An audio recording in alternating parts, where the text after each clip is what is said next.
Welcome back to the Educated Homebuyer, where our goal is to help you buy right, borrow smart, and build wealth through real estate ownership and financing. In today's episode, we're going to dive into single family homes versus condos. One of the most common questions we get from home buyers is asking the differences between the two, which one is better, the pros and cons. So, we're going to spend a little bit of time today and elaborate on single family homes. We're also going to talk about condos. We're going to talk about the benefits, if you will, the pros of each, as well as the cons. Josh, what do you hear? Like when people are asking you that question, what comes to mind first? And then we can dive into it. So think about it. There's a minority of people who would prefer a condo for whatever reason, stage of life, they don't want to do maintenance, they travel a lot.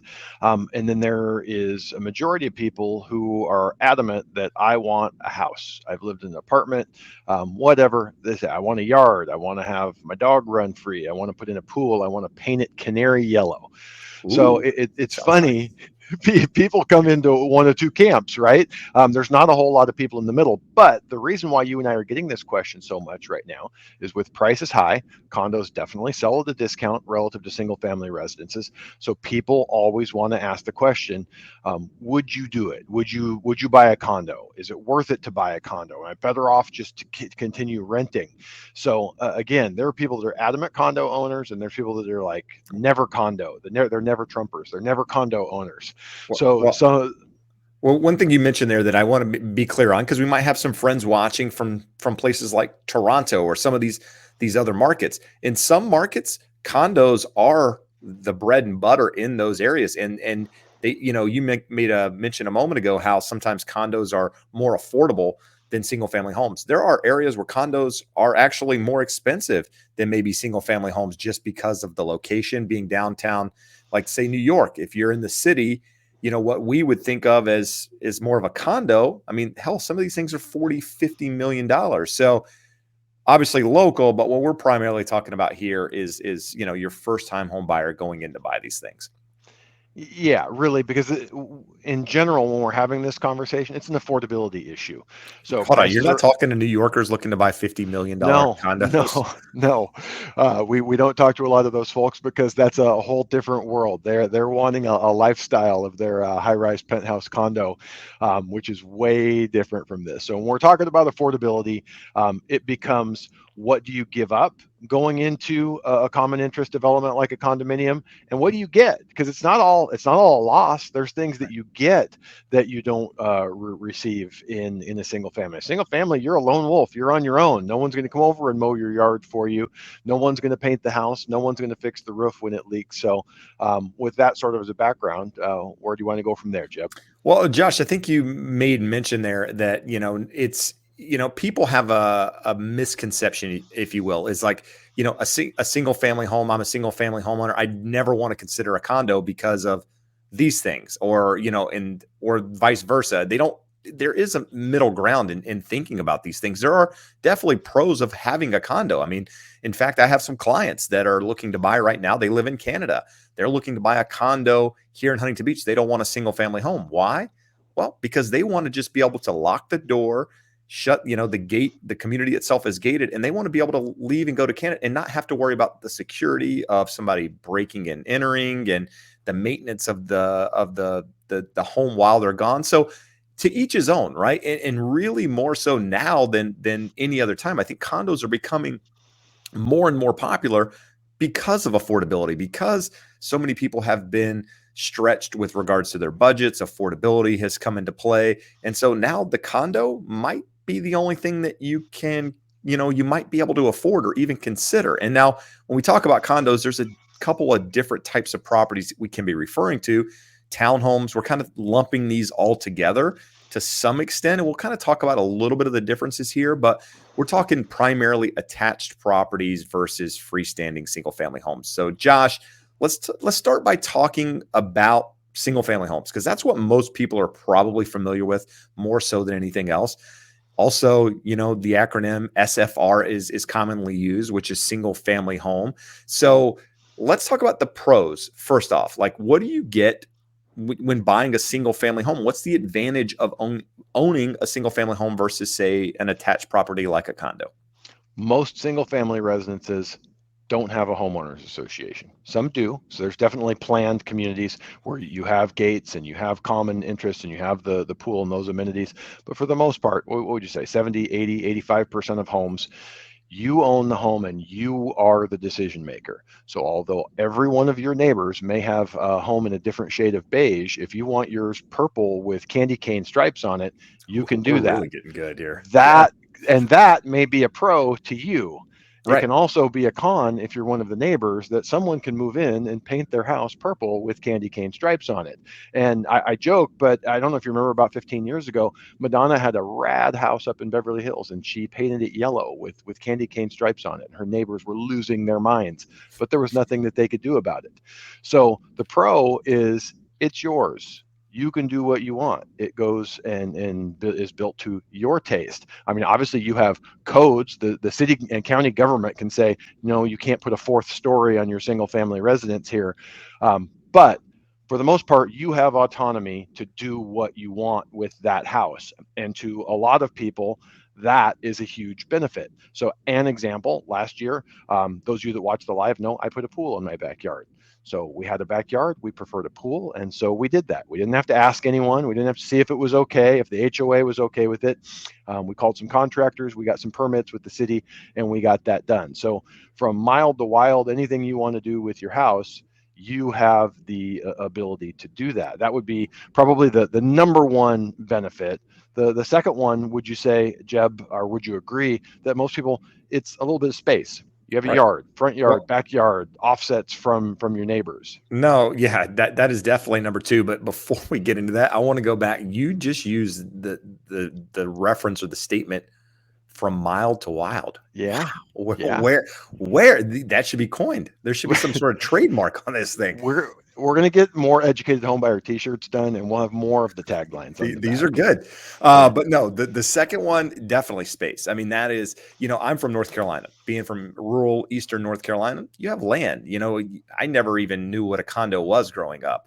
But and why do people need land? Why do they want a yard? For many reasons. Some people have kids, they want to run around. Some people want to work on cars or store cars on their yard or farm equipment or whatever. Depending on where you are, you might do different things with your land, but the ability to do it and have it, I think, is part of, what people want, right? They don't want someone being, telling them what they can and can't do, which we'll talk about here in when we talk about condos in a little bit more detail. But yeah, having the space to be able to run around, like you mentioned a moment ago, doing pools and upgrades.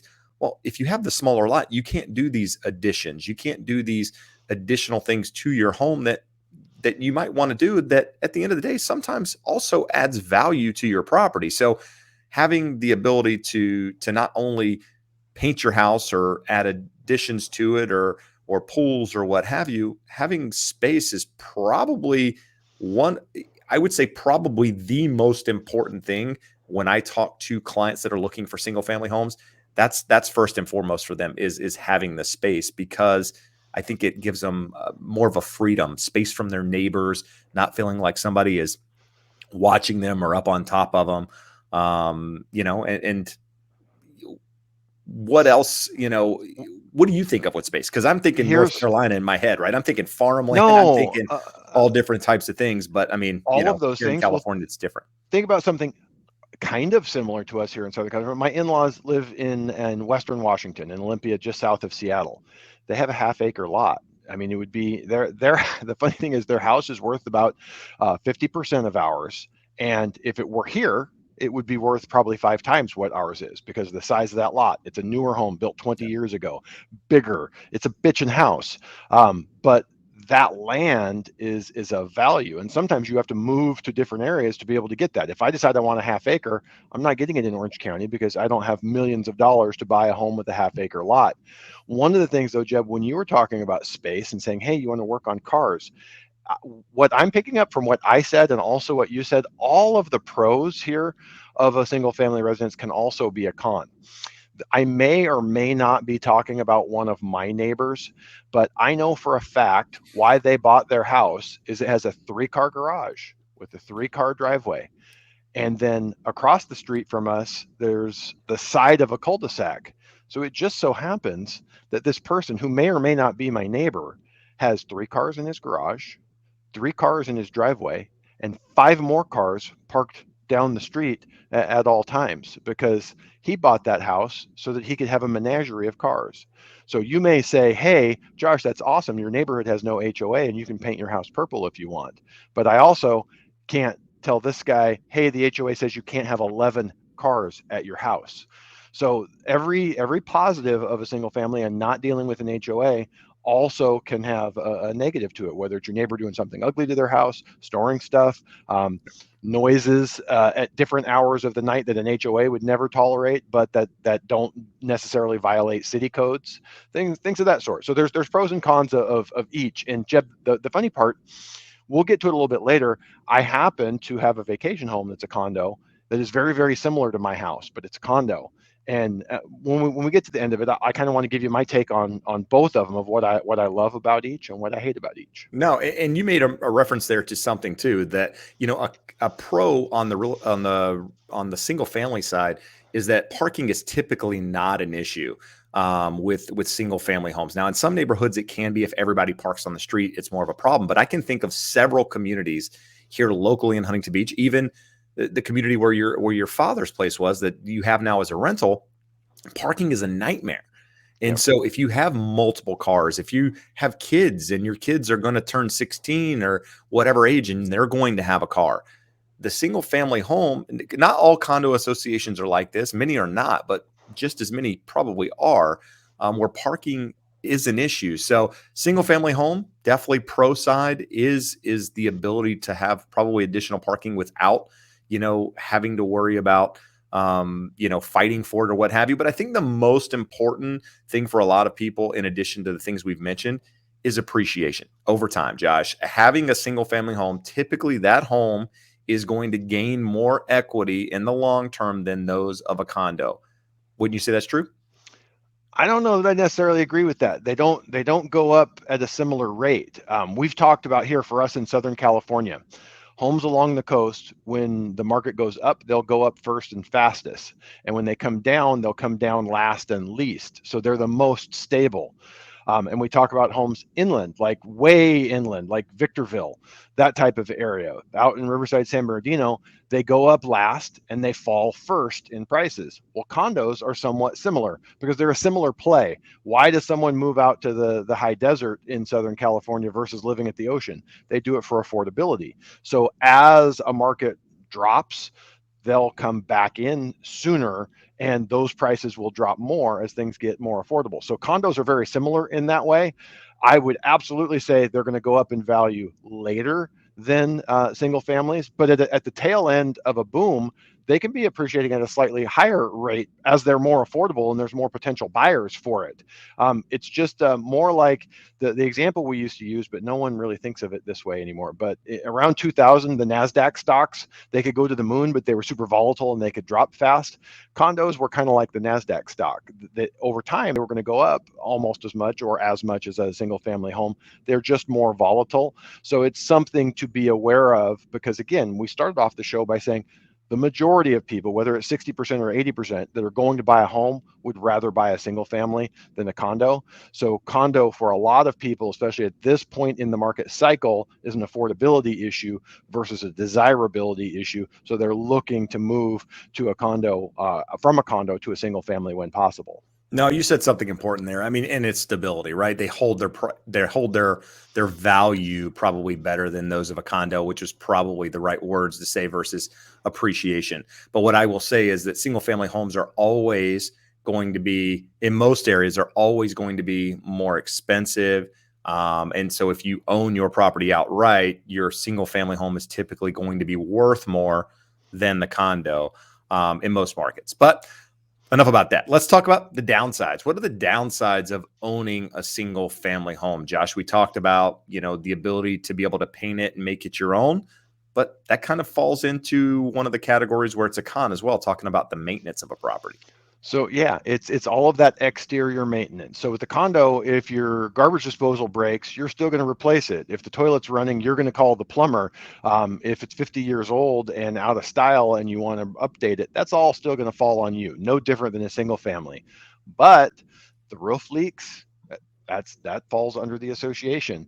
If the parking area, the carport, if it collapses and falls over, that's on the association. The parts, all of the common areas, like if you have patios and there's any plantings or anything inside there, you're probably going to be responsible for that. But the vast majority of the landscaping is going to fall on the association. So it's an easier lifestyle for you. So you're not paying for it other than in your homeowners association dues. And you're not paying for it in time, effort, and energy. Like a homeowner, you're either going to pay a gardener or you're going to get your butt out there and you're going to mow your lawn and trim the bushes.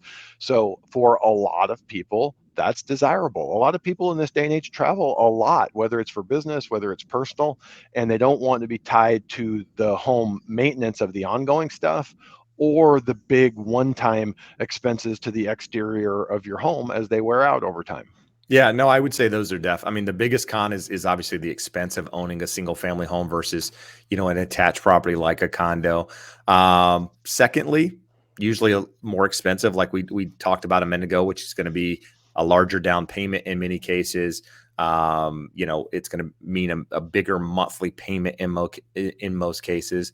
And then if you we've talked about HOA several times in this video without going into detail. I want to be clear here. We are going to talk about HOA a little bit at the end of this video, just to give you some more clarity on what we're talking about here. But maintenance, more expensive. Any other downsides really to owning a single family home, Josh, that you can think of? Nothing really that jumps out at me. I mean, what the cons that we just mentioned for single family homes kind of take us into what the pros are for a condo. But I think the downsides of a condo are way larger than anything else, for most people. So let's talk about the pros of owning a condo for a second. Less maintenance. You just talked about that. Usually less expensive to purchase up front. Those are really the two pros that I think of when thinking of condos versus single family homes. Maybe security, like we mentioned earlier, the ability just to lock up and leave, and less to worry about when you live in a condo community. Less things could go wrong while you're gone. But the list of cons, I think, is probably longer than everything we've discussed, and we've talked about a lot of these. But let's talk about the first one, HOA. Now, HOA is a governing body over your community. It's a homeowners association, and that body is there. And when I say that body, it's a group of people elected by the community to serve, and basically help maintain that community. You vote them into position, and they are there to obviously help enforce the rules of the community. And so with that, that's a downside for a lot of people, because there's, 7 people, depending on how big the community is, on a board that's making decisions on behalf of an entire community. I mean, I live in a community that has a homeowners association. It manages a community of 453 homes. There's 7 people on a board. I've served on that board, so I know how this works. So there's 7 people making decisions for an entire complex. That can be a downside for a lot of people, Josh. It can be a downside, and a lot of it comes down to how it's managed and how well it's managed. So let's kind of use 3 examples. You talked about the condo that my sister and I inherited from my dad. They just raised our association dues to $536 a month. There's about 250 units in there. So you and I were doing some quick math. It's like $130,000 a month of dues. And that complex is probably about 1/5 of the size of yours with 1/3 of the amenities. And we're paying $75 more a month in HOA. That's a management issue. And not even that. It's on probably what, 1/5 of the land? Yeah. So That is a management issue. Whoever has been managing our association did a poor job. So they've got behind and they have to save, charge extra money to do deferred maintenance. I really wish this is where I wish we had a video walkthrough so you could see. This complex is a converted apartment complex, so it's much smaller. Jeb's is, there's nothing stacked, so everyone has a roof, a nice roof. They're painted repeatedly, many pools, large clubhouse. Like there's no comparison between these two developments, and yet we pay $70 more a month with a similar amount of units. So that's probably, I wouldn't say that's your biggest risk. So the risk of an HOA is that they don't manage the finances well, and you are not in charge of one of the costs of your housing expense. You know, when my dad first moved in there, I think it was $154 a month. So we're talking 40 years, but $154 to $530, that's a lot. No, it is. And I made reference earlier in the video when I talked about condos. I said we're going to talk about condos, sometimes townhomes. What I live in is called a PUD. It's a planned unit development. It's actually considered a single family home. It's just attached on two walls. A lot of people refer to them as condos because they are attached. But we have that governing body, that association that is there. And so even though this isn't your typical condo, a lot of the cons that people associate with condos could still ring true when thinking about these things. So that's why we're kind of giving you some examples and breaking some of this stuff down for you to help you understand that even though it might not be exactly what you think of when you think of a condo, a lot of the cons, if you will, are similar. And so you made reference there just a moment ago about HOA dues going up over time. That is definitely probably the biggest con, right? It's not necessarily the HOA that people have a problem with in many cases. It's the fact that they have very little control over the HOA dues actually increasing over time. Now, you could say a community is managed well, it won't increase. Yeah, it's still inflation. There are things that come into play, money they have to put into a reserve, budget and what have you to fix roofs and streets and painting and whatever later on. For that reason, they have to maintain a certain amount every single month in the association. And as the cost to build and things change over time, those costs are going to increase. So you buy a single family home, you have your mortgage payment. Once your mortgage is paid off, all you have left is your property taxes, right? And your homeowner's insurance, assuming you still want to insure your property. At that point, that isn't even required if you don't have a loan on the property. Whereas a condo, once your mortgage is paid, you still have an association fee in addition to your property taxes. So if you're on a fixed budget or something like that, having these fees, go in different directions can be a problem. And sometimes the association can come back and hit you with an assessment. If a community isn't funded properly and they've got to replace the roofs on these properties because they're deteriorating and they don't have enough money in the budget, guess what? They can come back to the community and say, it's $3 million to do these roofs. We're going to divide it by the number of units. Okay, each one of you owes us $20,000. That's a huge Jeb, negative for a lot of people. That's not crazy or unheard of or only happens in a bad market like we had in 2008. I have a client that just bought up in San Jose that they were turned down by another lender because there was special assessment coming. We were able to do the loan for him, but he knew, it was disclosed to him throughout the process, that somewhere in the next 1 to 3 months, they are going to pass a special assessment for $18,000 a unit in this place. And the good news is for them, it's going to take their HOA dues from $800 a month down to about $500 because they got that far behind it that's what they had to do. So Jeb, we've kind of hammered the financial aspects of an HOA. Yep. That's only one piece. The other side, you talked about, you were on the board. Now, you folks watching at home, imagine if Jeb had a say in the way your things were run, how little fun that would be. I kid, but let me tell you, so the place that I have out in Rancho Mirage in the desert, everyone who runs for the board and is on the board are full-time residents. The full-time residents of Rancho Mirage, median age is about 86. So these are folks that have too much time on their hands, had big titles in the past, and now that they're retired, they don't have a title. So they love to go to the HOA board meetings and tell you how things are. The most absurd example I can give you, when we bought the place in 2010, we did a full gut remodel. We had engineer draw up plans. We went to City Hall. They approved the plans. stamped, all good, ready to go. Now we have to go to the HOA, and their construction board has to approve it. And they looked at it and they said, this isn't right. None of this meets code. Like, what are you talking about? It was three guys who were contractors back in the 1970s. They had no idea about modern construction standards, but they knew everything. All you had to do is ask them. So we had about a 5-week fight before they would acknowledge that, yes, standards have changed and your plans actually match. So that was probably the worst one that we had there. The annoying little petty things that we have here recently, again, since 2010, we have had an ADT sign, security sign in the flower bed right in front of our front door. We got a violation notice that you're not allowed to have an ADT sign by your front door. It has to be by the front of the garage. And after 10 years, it was determined that this was a big problem and we had to rectify this. So I had to pull the stake out, walk around 20 feet and put it in front of the garage. So now if someone wants to kick in my front door, they don't know that we have ADT because the sign's out by the garage. So I kid, but this is the silly, petty stuff that you deal with HOAs. No, it is. And again, we're going to talk about HOAs more in another podcast, which we're going to talk about here in just a minute. But we're really sounds like we're shitting on condos here, and we're not.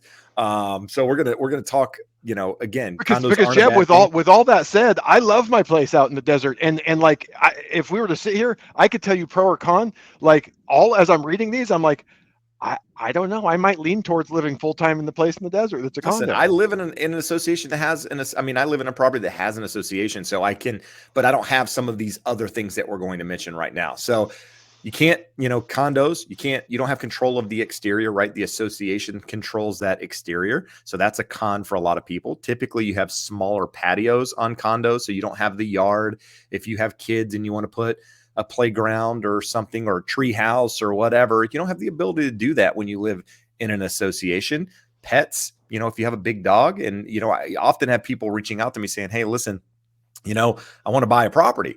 Okay, what are you looking to buy? Well, I'd like a single family home. And then we look at their budget and go, I definitely can't afford a single family home. Well, I'll consider a condo, but the only way I can do it is if I have a big patio. Why? Well, because I have a big dog.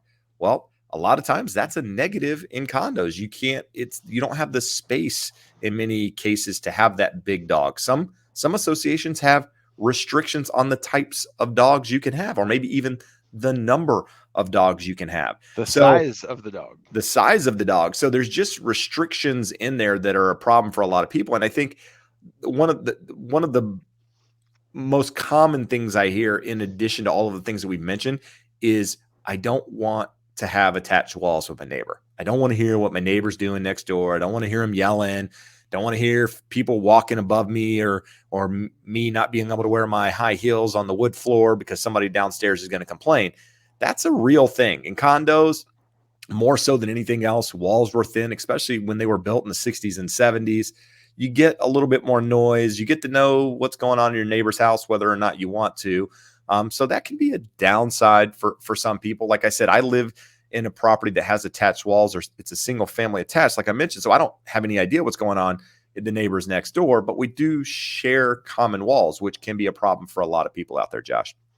No, it's funny. Our place in the desert, it just so happens that our neighbor to the other side of me is a girl I went to high school with and her husband, and they're super cool, super good neighbors. But last Saturday, they wanted to rock out a little bit. So, you got to roll with the punches, and you got to be okay listening to a little bit of their music. So kind of in wrapping it up, like you said, Jeb, I don't want to dump all over HOAs, because I can tell you there's pros and cons of each. Everyone who thinks having a single family residence and living in a neighborhood that doesn't have an HOA is all wine and roses is crazy. There are disputes among neighbors over silly stuff like this all the time. And then inside of an HOA, Jeb, I know you've had issues with your HOA management. I've had issues with the management at both of my places, but it's not like we haven't had issues with neighbors as well. So there's pros and cons to everything.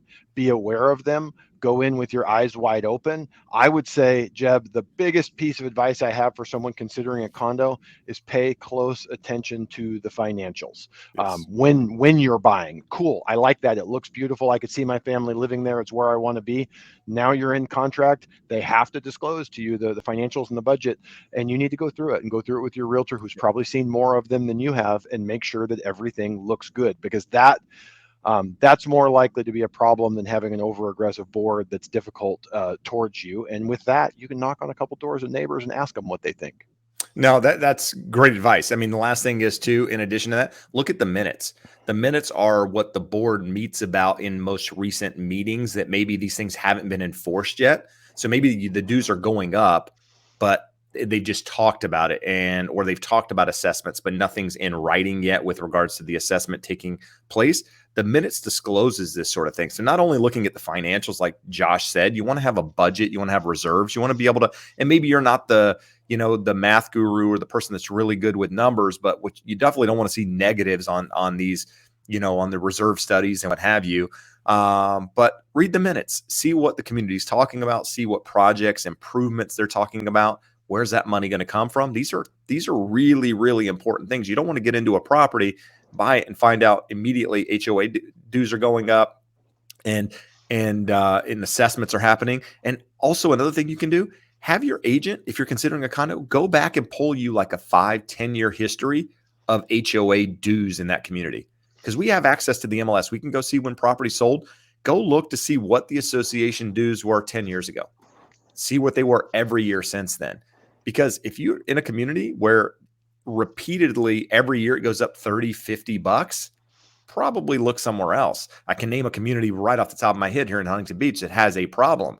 Every year it goes up. Whereas I live in a community, we actually reduced the dues 3 years in a row. That's unheard of. The dues, in fact, I bought the property 10 years ago. The dues right now are less than when I bought it 10 years ago because the community's managed well and, things are taken care of. There's money in the reserves, all of that stuff. That stuff is super, super important. And I can't stress it enough. And so, as I mentioned earlier, I'm not crapping on HOAs. I live in a property that has an HOA. Just make sure when you're considering condos that have associations, you do the things we talked about, Josh. And so a moment ago, we talked about HOAs. I said I would talk about them in a little bit more detail. We're reaching the end here, kind of our 30 minutes. What I think we should do, Josh, is jump into another episode where we talk about HOAs in detail, maybe some of the pros and cons. And a lot of them we've touched on, but we can give some really good stories in that example and help, those listening become the educated home buyer. So we appreciate you guys being here. We appreciate you listening. We will talk to you soon. Have a great day. Awesome. Bye-bye. See you.